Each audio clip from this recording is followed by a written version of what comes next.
through a massive, great deep dive into pretty much every tab that is in GA4 to give you a full understanding how to use GA4, what does each tab mean, and of course at the end or at any stage, if there's any questions, drop a comment below and I'll be sure to help you out. So today I'm going to start with Google's merchandise demo account. So I have it in another video. I'll link to it in the notes below, how to actually access this account. But in terms of getting comfortable with GA4, getting a feel of GA4, I always recommend people start in the demo account. One, because everyone has access to it. Number two, most things are set up perfectly. So one of the challenges people have when they're getting used to GA4 and getting used to understanding the difference between UA and GA4 is their own GA4 might not be set up perfectly. So it might not be tracking events correctly. It might not be showing you the right purchase funnels. There's a lot of tag manager input that can facilitate GA4 tracking everything correctly. The nice thing about using Google's version or Google's demo account is that it's all done for you. So you can be sure that anything you're seeing is fully there because it's been set up correctly, rather than if you're using your own account and you're always wondering, is it a setup problem? Is there integration or tag manager problem? Or is it just a lack of my knowledge? So this is a great starting point. It's a great way to get comfortable with everything in GA4, particularly if you're migrating from UA. So let's jump in. So this is the home screen, and I'm going to go through pretty much home and reports and advertising. I'll leave Explore to a different video because Explore essentially allows us to custom make reports into pretty much anything we want. So we'll leave that out, but we'll jump into every tab on the left sequentially. So if you do want to skip ahead, or if you are comfortable with a specific section, just have a look where I am currently and you kind of skip ahead. I will go sequentially from top to bottom. So jump in at any stage. So let's just start with the home screen. Home screen really gives our major dashboard with everything from users, conversions, and revenue. You can play around with these toggles, so you can customize your home dashboard however you want. But this is the 4 most used metrics, which is why they're here. If I scroll to the right, I have obviously the countries from a user perspective, and I can scroll down and see where my sessions are coming from regarding which traffic source, where they're coming from, direct, organic, and so on and so on. The other thing, just to move me around, I can see the actual page views by title. So I can see the stationery page at the most, followed by the Android Classic collection, followed by shopping cart, and so on. Again, you can customize these however you want, but the standard default dashboard is pretty useful and pretty effective. Let's jump on, and this is where we're going to spend most of our time in the report section. So the report section is essentially the main translation or transformation from UA into this. Most of these things are called something different, but they mean pretty much the same thing. So there was, I'm just moving me along, there was acquisition in UA, engagement was called something else, I think it was called behavior, monetization was under eCommerce. So these names have changed, but what they are and the reports contained inside are very similar as UA's and before. All right, so let's go through each one. So within acquisition essentially speaks about what is the traffic sources that are on our site. So not what the users are doing on our site, but rather how they got to our site. That's pretty much the best way to understand or describe acquisition. And if I click on overview, it will give me a summary in terms of where my users are coming from. So let's just have a look here quickly. So out of one, I would have 47K users, 41K new users, and therefore obviously I can understand how much of those are returning. It's just the difference between them. Then that will show me in terms of the countries where the users are coming from, and the most important stuff, obviously, what traffic sources are bringing which users. Now, you'll see it's one thing GA4 makes a big deal about and is very explicit about is describing what attribution model it's using in every type of report they show you. So in the old analytics, universal analytics, it would say acquisition, it would give you an overview, and you could look at source medium, and that would show you which traffic sources are bringing which different people. And it was a default last click attribution for the most part. This one shows you what it's using as the default. So it's using first user primary channel group. And again, we can change that however we want and play around with different attribution models. And obviously these numbers will be different. I'm just going to leave it as is just to kind of describe what each thing means. So I can see how each user got here for the first time. I can see where their sessions are in terms of how that's split. and then that's pretty much it. I can scroll down a little bit. I can look at lifetime value, and lifetime value was a report contained somewhere else in Universal Analytics. And just a quick explanation of lifetime value, because it is quite important, particularly for any e-commerce store. So every user has an inherent value on day one. So you have a user that comes through. That user, in the best case scenario, comes and transacts on the site, and they buy. Now, a number of those users, and this is what is the holy grail for e-commerce, comes back in a week's time, in a month's time, in 3 months' time, in 6 months' time, whatever it may be, and purchases a second and third and fourth time. From that data, we can actually work out what the lifetime value of a user is and what the lifetime value of a customer is. And often what one would find across any e-commerce store, and it's kind of bizarre how predictable this is, this trend of humans, that users were typically worth double what they are during the course of their life. Obviously, it's dependent on which industry it is and what you're selling, but for most e-commerce stores, selling, which are for the most part a once-off item, i.e. not a subscription item, typically one sees usually users worth double what they are from their first purchase. So if the average purchase value is $100, usually one would see a typical lifetime value of $200, because on average people buy something twice. Some guys are buying things 6 times, some guys are buying things once, and so on and so on. But that's kind of funny enough how that works out. Let's keep going. And now we can see user acquisition, and you'll see how they're denoted. I'll kind of go through quickly on these things, so they're pretty self-explanatory. The difference between user acquisition and traffic acquisition is an important thing to understand. And so users, obviously, as the name describes, is speaking about how your users got to the site, and traffic acquisition, obviously, how your traffic got to the site. And the nuance between the difference is, you have some users coming multiple times. And again, particularly on e-commerce stores, it becomes very important to see, almost how many times it take a user to get to your site before they convert. Are you spending too much money just on remarketing, and you're getting your traffic acquisition dwarfing your user acquisition by a large multiple? That typically means you're spending too much on remarketing campaigns, rather than spending money on new user acquisition campaigns. That's kind of the summary of those reports, but pretty neat thing, kind of separated like that, and you can kind of play around with different models and different sources. Jumping to engagement. Now, engagement essentially replaced behavior, that little tab of behavior in Universal Analytics, and let's just jump into it. And engagement, for the most part, describes users that have now got to your site. So acquisition was how did users get to your site? Engagement is what did users do now that they're actually on your site? And we can see everything from engagement time to sessions per user, and so on and so on. There is a little neat hack you can do in terms of finding bounce rate. Now, bounce rate is an interesting thing. People used to pay a lot of attention to it in Universal Analytics. It is a little bit of a misleading metric, because you could configure Universal Analytics to only count some users as bounced, meaning that if people bounce within 10 seconds, you could essentially not count them. So it was a bit of a misleading hack. But the easiest thing to do if you want to find bounce, and you can do this for a lot of metrics here, you can literally just search for anything you want. So I can search bounce rate, which is kind of a cool hack, and it'll just show me the bounce rate for the site is 44%. So I can do this for lots of different dimensions instead of going through these reports.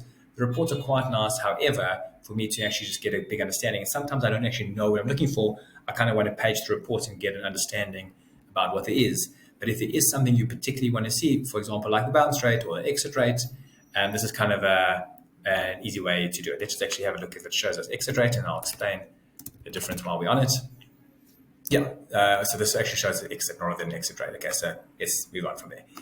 Okay, jumping to events. Now, events are, I'd say, probably the most useful thing that GA4 has added compared to Universal Analytics. And for the most part, a lot of these events most of these events are automatically tracked. You can manually add events that are important for you. And I'll show you ones that are probably present in your own GA4 and probably ones that are not. But this is really powerful to understand things like viewing items, viewing pages, and those, for the most part, I'd say, are mostly tracked automatically. And that's one of the nicest things about GA4 versus UA, where GA4 is really an event-based analytics system, where UA was more a user-based system. So let's kind of go through a few events which are maybe useful. What you'll typically find, these ones, page view, user engagement, view item, first visit, are probably in your own GA4, and then you'll get some niche ones like top spenders, predicted top spenders, even new recent active users are probably not in your own one. So these ones you'd probably have to manually configure, but they're extremely powerful, as you can imagine. One thing that are, just to kind of point out some interesting things as we go here, I think view items are always really important ones. And you'll see when we get to the e-commerce funnel, I always say view item is a user that's actually the right user. If someone's got into an e-commerce site and hasn't at least viewed an item, I often say it's a missed traffic or misuse of traffic. And that's usually a marketing problem. You typically bring the wrong people to your site if they've got to your site and they haven't actually at least viewed one item. These ones are really powerful. Obviously, there's top spenders. And this other one, which I'll spend a little bit of time on now, is predicted top spenders. Now, one thing which GA4 includes, which UA obviously didn't have, is some predictive audiences. And obviously, they use this with all the data that they're gathering. And this is one of the pushes for GA4 to get people to almost like get their Google ads more entrenched with GA4, because now it's got these predictive audiences. And these predictive audiences can be shared to your Google Ads account. So you can say, here's my top spenders. Let me perhaps do a bit adjustment for these top spenders.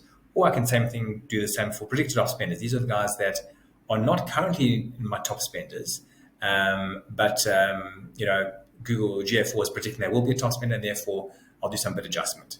Interesting to note, however, that these numbers are exactly the same, meaning that they've configured in a way that these are actually identical. They've probably misconfigured it, funny enough. These numbers over time should approach something quite similar to each other, but they should obviously never be exact.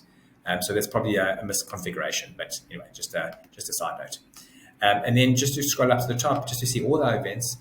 So there's 26 events being tracked at the moment. Let's just kind of expand this to allow us to view all. So just to go through some of the interesting events that with the expanded view. So scroll is an interesting event. Scroll speaks to how users behave on your website, how many of them are actually scrolling. And this is a crazy metric to look at.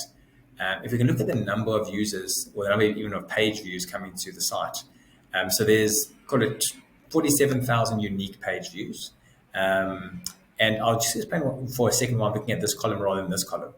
So it's very important to look at users rather than event count when trying to understand who my traffic is. And you'll see obviously these numbers are drastically different. And it's typically just obviously why that is. There's 47,000 users, and out of them, they're doing multiple page views. I mean, that's I think expected. But if we go to one of these like more niche events, if we go to a scroll item, only 438 users are actually scrolling. And this is an important thing to know on your own website, but it's probably a trend you'll see on your own website. If we have a look at, there's 49,000 users, so almost 50,000 users. And of that, we're having only 400 are actually scrolling. It just shows us how little people scroll. And I think it's an important thing to know just in one's own web design and so on. Some other really interesting things. I'm going to ignore the events of people that are in the purchases funnel, so add to cart, checkout, and so on. We're going to look at that more deeply in terms of our funnel shortly. But the ones that I think are really interesting are these remove from cart ones. I always think that's a very powerful event to know. There's lots of things one can do with remove from cart. One can try and advertise that product again to the user that removed it. Number one. One can actually look at which items were removed from cart and see perhaps the price is wrong. Often it's a pricing issue, and it may even be a shipping issue, meaning that they've just qualified for free shipping and they added a certain item to cart and they realize, well, it's not really an item I need, and I've already qualified for free shipping, so I can remove it. But again, it's very powerful to look at what that item was. When they're looking at when you're kind of considering which items were removed from cart and so on. And then again, someone's added the San Francisco users, again, more out of interest, and I guess obviously a unique case. And so, right, let's move on to conversions. Now, conversions, obviously for a lead store would be different to an e-commerce store. For a lead store, conversions could be anything as you configure, but typically leads. For an e-commerce store, we can have, you'll see all the ones I've added, but typically you have your whole purchase funnel as different conversions. So view item, add to cart, purchase, first visits, and so on. Obviously, you can separate these conversions as you wish. So let's just get rid of this for a second. All right, and we can have a look at all the conversions that have been set up at the moment, and we can say, let's look at only purchase as a conversion. So I can either click on purchase, and what it will do then, it will actually take me to purchase, and it will show me by traffic source, which is interesting. I'll do that shortly. But just before that, I'll just show you all the different ways you can manipulate this data. So I can just type purchase, and I'm going to be only looking at purchases, which is cool. I can obviously get rid of non-purchases if that's going to interfere with that. But then if I click on purchases, I can actually get an understanding of the traffic source.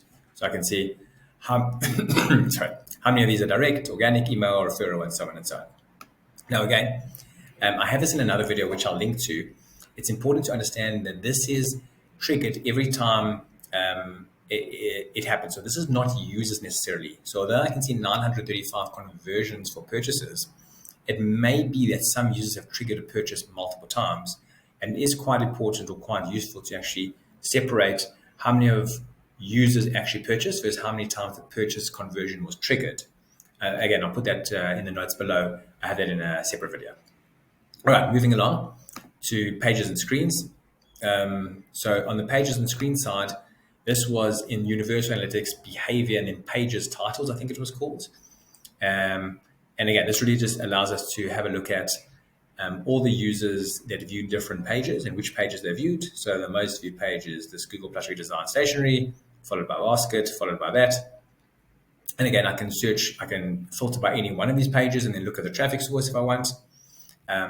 And I can also just play around with different things here. So this is on page title, which is probably the most useful. But I can just play around with, again, how they give us four different options. So page title and screen class gives us the actual name of the page. Page path and screen class will give us what we looked at initially. And keep going, page title and screen name gives us, again, similar to number one. And the last one, I can see if it's what content group it's actually in. Again, this needs to be manually configured. And I can see this is actually configured. So you can say bikes is one, stationery is another, and so on and so on. Then jumping to landing page, and obviously where this is different to pages and screens, this speaks to having a look at the pages that were landed on first. So I have, this is not navigated to on the site, but rather the first entry point on the site. And this, again, is typically where the traffic's either through organic traffic or paid traffic. This is often paid traffic if it's not a home page, or if it's a very distinct page that's probably not come out through organic. That typically means it's through paid traffic rather than organic. Jumping to last part of here is monetization. And monetization, retention being the last one, second last, monetization. And this replaces e-commerce section in your old Universal Analytics. Let's just jump through. And this is where you can have a look at pretty much everything that happens from a revenue point of view on your site. This section is probably your most important section if you have an e-commerce site. And if you don't have an e-commerce site, this section will not exist. There is on some GA4s like a lead section to replace this. But for the most part, they're just kind of missing if there's nothing. So just kind of browsing through each thing. I can see a number of purchases. I can see a number of first-time purchases. And this, of course, is a really powerful thing for an e-commerce store to understand the difference between these two. Obviously, all you want to keep growing. I mean, the bigger this number is in proportion is important. But at the same time, we want to make sure we are engaging guys to buy multiple times. So both of them are important to manage as you go. And just an interesting fact, I think the benchmark or the average rule of thumb is about 15% of non-subscription sites, 15% of their purchases are typically returning purchases, which is why e-commerce sites can typically grow exponentially over time, because that 15% can remain the same, but the quantum of the number of users which that 15% represents obviously changes. So in month one or in year one, when you have 100 users, 15 of those users are repeat purchases if you've got 15%. In year two, if you have 1,000 purchases, now it's 150 of those guys are repeat purchases. So the bigger your base of first-time purchases, assuming you maintain a 15% return rate, the bigger that number gets and gets and gets. And that's how e-commerce stores grow, really through return users rather than always having to fill the funnel with new purchases. So we can just kind of scroll down, have a look at some other things they show us. So average purchase revenue per user, not a very valuable thing, I would say, because each user is created differently. If all we needed to worry about was users, then we'd obviously just fill the funnel with traffic. But as I say, Facebook users are different to Google users, different to LinkedIn users, and so on and so on. So that's a dangerous one to rely on too much. Then jumping to e-commerce purchases, I think this was the exact same navigation that existed in previous Universal Analytics. I can actually see what was bought, and this is really powerful to see what's the conversion rate. I can add a column of conversion rate per product, and that's really important because I can see how's my pricing per product. So if maybe the Android Classic Collectible is very well priced, which is why it's the number one purchase product. And if I add a conversion rate, I might see that it's getting a 3% conversion rate. Where if I look at the Google Campus bike, it might be getting a 0.5% conversion rate, even with a lot of traffic. And then I can see, oh, wow, maybe my pricing's not right, maybe my display or where it is on the website's not quite right, and so on and so on. Then I can obviously see how many of those are add to cart to purchase. And this is, again, there's a lot that I think can be taken from here. And this is essentially where I can look at almost the purchase journey or purchase funnel on a per item basis. So when we're trying to analyze an e-commerce site, we often want to see where's the funnel drop off. So I'm going to come back to this, and just to show you the whole purchase journey, I'm going to, as I say, return to e-commerce purchases. So this is the most important, I would say, page or funnel for e-commerce sites. And what this shows me is basically where's my funnel leaking the most and where's tolerable and where's not. So session start is the number of people that are on the site, or users that have kind of got to start, they've already just started their session. View product essentially speaks to which of those users have actually at least viewed a product. And again, if this is drastically high, this drop off, and when I say drastically high, I would say 80%. I would say 60% drop is very acceptable. But if it's 80% high, that typically speaks to the wrong traffic coming to the site. Because if users haven't got to at least viewing a product, most likely they're the wrong users. Then we want to look at product to add to cart. And this is a very powerful drop of funnel to analyze as well, in the sense that if someone's viewed a product and they haven't added to the cart, it's typically a pricing factor. That's usually what it is. Or there's a stock issue. That's also another thing very important to keep an eye out for. You'll see this drastically drop if, when there's stock issues on different products and so on. And when I go back to e-commerce purchases and look on a per product basis, I'll see how often you can just from the outside have a look at, wow, that's probably a stock issue on that product because this drop from product to cart addition is so drastic. Then I have cart to checkout. Cart to checkout drops are typically associated often with delivery fees. So if delivery fees are not what people expected or higher than what they expected, you'll see a big drop off there. And the last one, checkout to purchase, this is often attributed to a payment option. So either the desired payment option is not available, or it's technically a technical issue. Now, there's never going to be no drop-offs. So just because there is a drop-off from here to here, and I can see the abandonment rate if I scroll down a little bit. So I can see a 50% abandonment rate from checkout to purchase. Now, that's actually really good. And most e-commerce stores don't have such a good abandonment rate at that point. So I mustn't look at each funnel stage drop off and say, well, there's definitely an issue because there is a drop. There's always going to be a drop. It's really about how much drop is tolerable. And I'll share another video which speaks particularly about the importance of this funnel and understanding, what's the benchmark for each drop off in each industry and so on. So let's just go back just for a second, e-commerce purchases. And what this really does, it kind of takes that whole purchase funnel, purchase journey of the website and breaks it up into a per product basis. So I can see, for starting with number one, Android Classic Collectible, I can see 8,000 people viewed it. I can see how many 2,500 people added to cart. I can see how that 180 purchased it, and then I give me a revenue. So they leave out a few steps. Obviously, they leave out checkout. They leave out just users to the site. So obviously those are not relevant here. But I can see even here how drastically dropped some of these are, and I can get a lot of data. I can get a lot of insights and infer a lot of things just from there. Let's move a little bit further. So checkout journey is almost a different way of looking at the purchase journey. So it really speaks to just from checkout. Obviously, the purchase journey starts further up in the funnel, starts to use, and it lets me analyze traffic. So I really want to analyze typically the technical challenges or the shipping rates or those problems on my site. This is where I would live. And I often say the best place to start is here first, kind of because it's the easiest place to change, to move the needle quickly. And then from there, move to the purchase journey and then look at the traffic sources. And then from there, look at the e-commerce purchases and look to the purchase journey per product, and so on. So I would say these three, just in summary, these three reports or tabs should be and most likely are your holy grail when it comes to your e-commerce store. Obviously, if you're a lead-based site, this is not relevant to you. But if you're an e-commerce store, this is where you should probably be spending most of your time analyzing what's happening.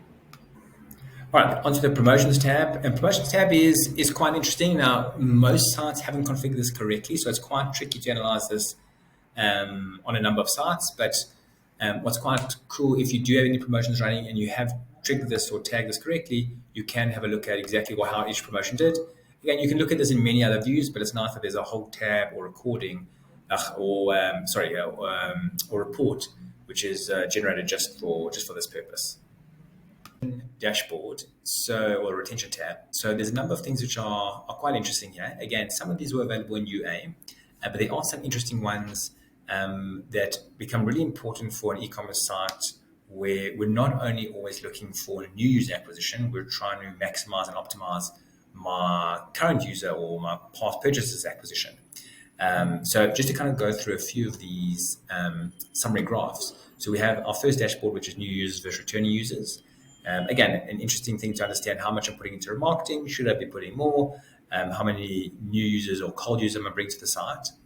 And then we have this retention by cohort on a user basis. It's quite a complicated graph if you're not familiar with it, but I'll kind of decode it quickly for us here.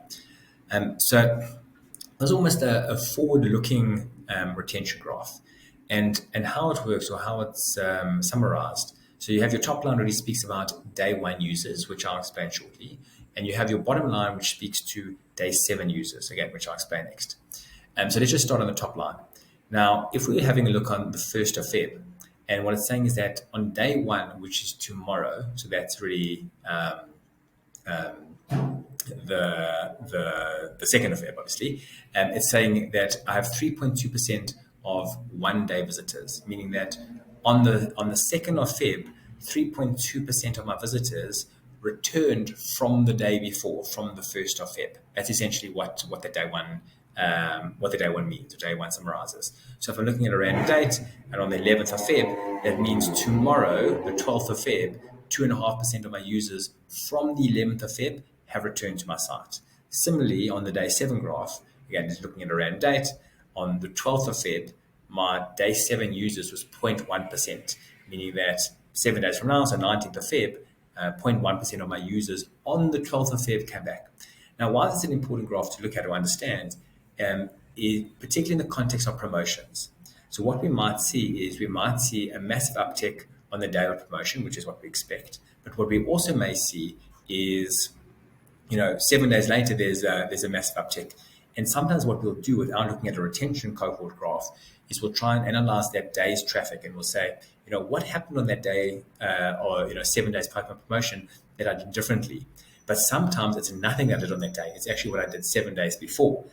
So what a cohort graph like this allows us to do is to analyze essentially the result of marketing today in the future, or the result of marketing today looking at what are past deeds, what created that result.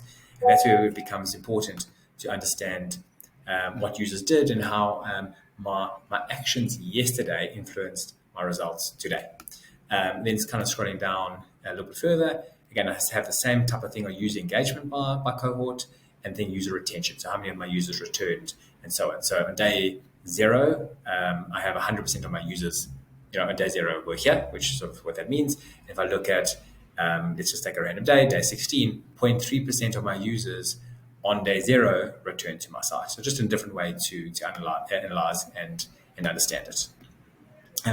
Now on to, just before we get to the advertising section, this is one of the most interesting and probably most important little tab sections in GA4.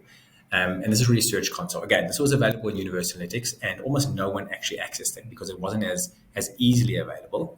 And I'll just explain how this works. So the one requirement to access this little tab is to link your Search Console to GA4, which is super simple to do. Obviously, just leave a comment below if you need some assistance there. But what this allows me to do is actually understand from people's actual queries what brought people in, and further on, which I'll get to shortly, is that what they were actually searching for on my site by what they were typing, and that's really a powerful metric to have a look at. So here we have, I can see, YouTube Store was the most searched thing, and I can see from organic Google search clicks how many people brought through that search term. And again, it's showing this for 19,000 different search terms. So obviously, there's a lot of data here. I can obviously extend this by just increasing my roster page, and I can browse through all the different things all the different search terms that brought people to my site. And again, you'll only get this data if you do link your Search Console. So that's an important first step. And then also gives you a lot of insight from an organic perspective, what's working, either from your blog's content in terms of which keywords are coming up there and so on. If you don't do this, now what Google obviously started to do many years ago, Google Analytics, they stopped allowing people to actually understand the keywords behind organic. This is the solution to that. So all you need to do is link it, and you'll be able to get a deep understanding in terms of which keywords are bringing which organic traffic, and so on. To the last section in our reports part is user attributes. User attributes is interesting. It's more, I'd say, more a dashboard for marketing managers, or to present to marketing managers who want to know demographic stuff. So where users are coming from, what cities they're coming from. Again, you can obviously toggle this, new users, returning users, and so on. It shows us the gender, so male, female. It shows us different interest groups. And this is quite interesting in terms of doing my advertising to understand where my users are coming from. It shows me my age demographic, and same for language. Now, why I say it's an important tab for marketing managers is marketing managers love to report on demographics and that type of stuff, but it's very difficult to gather proper insights, actionable insights from this. So knowing that my users are split like this per city doesn't tell me that much. It doesn't necessarily mean my best users are coming from New York. All it's saying is that my users are coming from New York. That might be because I'm spending more money there. It doesn't mean I should spend more money just because more users are coming from there. And likewise, even on the age side or the gender side, just because 65% of my users are male, it doesn't mean that's right. It might be that my females are better purchasers or better users. So it's very high level and superficial, this dashboard. So I think I always say use this dashboard with caution because, very high level stuff. It doesn't tell me why it's happening, it just tells me what's happening.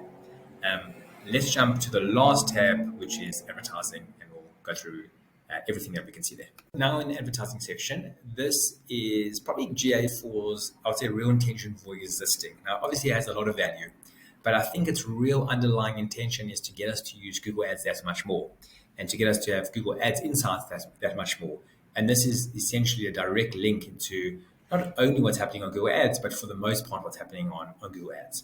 So the main dashboard gives us a little bit of insights, a little bit of overview in terms of where our conversions are coming from. But the ones I want to spend most of the time on are all channels, and then we'll go to conversion paths in particular. So all channels essentially tells us on a conversion basis what channels are bringing my users and what channels are most importantly bringing my conversions. Again, if I have an e-commerce store, obviously lead gen store won't have this, but if I have e-commerce store, it will show me the revenue attributed to that, so I can see direct revenue, organic search revenue, and so on and so on. And then I can go through my model comparisons, which is, again, something that used to exist in universal analytics, but wasn't as clear. And our comparison allows me to basically toggle between what was the default in universal analytics, which was last click attribution, and everything in between. So I can go to data driven, I can go to first click, and so on. The one thing it doesn't have is what they call time decay, which I'll explain shortly. So I'll just spend a few seconds on, or a few minutes on this tab or the summary. Now, understanding attribution is probably key to all marketing, and in simplest form, is most users don't convert in a one-click fashion, meaning that they don't come to your website once, purchase, and leave.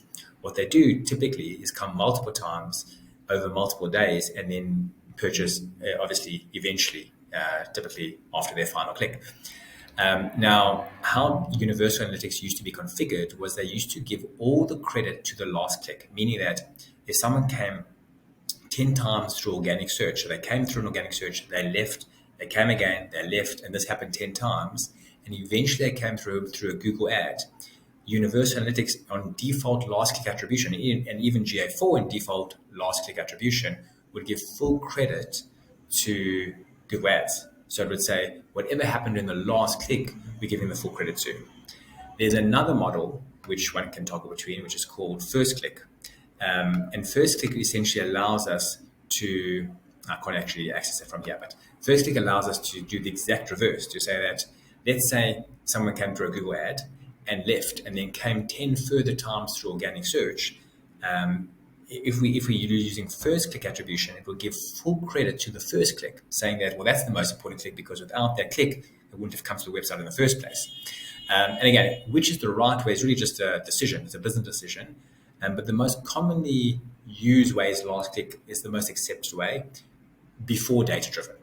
Data-driven is essentially a combination of a whole bunch of different metrics. So in the old Universal Analytics, there was an attribution model called time decay. And basically it meant you could play with different time decay models, was that you could give it priority to first click time decay or last click time decay, meaning that if someone came 10 times, again, let's use that example, and the first click was paid search, and the next one was organic, and the next one organic, and so on and so on, it would give less and less credit to everything after the first click. Likewise, using time decay in reverse, if someone came 10 times through organic and the last time through paid search, it would do it the reverse way, meaning that it would give most of the credit to the last click, so let's say paid search, and less credit to all preceding touch points. But it would still include every touch point. What data-driven attribution is essentially a combination of all that, meaning that it looks at all the user touch points on a website and gives different credit to different touch points depending when that happened, how many times it happened, and so on. So data-driven, it's not decoded here exactly what goes into data-driven, but it is probably the most reliable way to actually understand which traffic sources are contributing to which revenue. And again, we'll see the discrepancy between each of these metrics based on which attribution model I use. And the last summary report or dashboard that exists in GA4 is our conversion paths. And conversion paths essentially looks at on a per conversion basis exactly how each user converted. So where model comparison is basically a summary of the whole site's per by traffic source in terms of which conversions happened when and which traffic source to give credit to. Conversion paths looks at every single conversion that existed. I'll show you what you can play around shortly with, and it shows you what each traffic source was. So for example, let's look at number 4. Basically, a user came twice, both through referral traffic and then converted. If I scroll down a little bit, let's actually just extend this to 250 rows so we can actually look at a very interesting conversion. Let's see what we got. Let's do a blended one. So let's find, here we are. Conversion number 55. I can see this user came 3 times through organic social, and they came 2 times through organic search. And I can actually see how they summarize which conversion goes where. So I can see 98% is given to from a data-driven model is given to the organic search part, and 2% is given to organic social in terms of credit. And then some other important summary items to look at or reports, headlines or metrics to look at are obviously looking at the purchase revenue for each conversion. Now, it's important to note that not every conversion is a revenue-based conversion, meaning that if I'm using add to cart as a conversion, none of those will actually have revenue attributed to them because that user hasn't finally checked out. Same for view item. But if I'm looking at only purchase conversions, which let's have a look at now, I will get left with only my purchase conversions, and every one of those conversions will have a revenue attributed to it. So if you do see any of your conversions without purchase revenue, that's typically because you have some conversion elements that are ticked that are not revenue driving or revenue conversions. The last two columns, which are really important to understand, are days to conversion and touch points to conversion. So just kind of analyzing this, and again, we can see all the touch points here, but this is how many times the user actually came to the site before they converted. So I can see this user came 20 times, it says 20 times, and I can see every one of those were organic search. So they came 20 times to organic search before they converted. And my days to conversion shows, they came for the first time. Their first of their 20 organic searches happened 26.16 days ago. And then eventually, 26 days later, they eventually converted. And it's really powerful to understand how long each channel takes to convert. It might be that paid social, which is often the case, is bringing a lot of traffic, but the days to conversion for paid social is incredibly long because it's cold traffic, it's outreach traffic, it's traffic that we're getting that weren't actually looking for us, as opposed to search-based traffic. So whether it's Google ads or whether it's organic search, that traffic typically will convert that much quicker because there's intent behind the search in the first place. So it's interesting to understand which traffic sources are converting in terms of different lengths and so on. And then the last part, which is I think just important to consider in the whole mix, is looking at the touch points of conversion and seeing if you can lessen those over time. Now, there are obviously ways to encourage users to buy sooner, either by running more ads or actually running promotions. And it's interesting to see over time, can one actually obviously decrease this number and decrease this number? Not sometimes worth it at the expense of revenue, again, if we're running promotions all the time, but sometimes it is worth it at the expense of revenue if you can make these numbers that much shorter and then therefore increase revenue that much more. But that's, in summary, a massive deep dive into GA4. If there's any comments or questions, please leave so below and I will be sure to answer them. Thanks so much.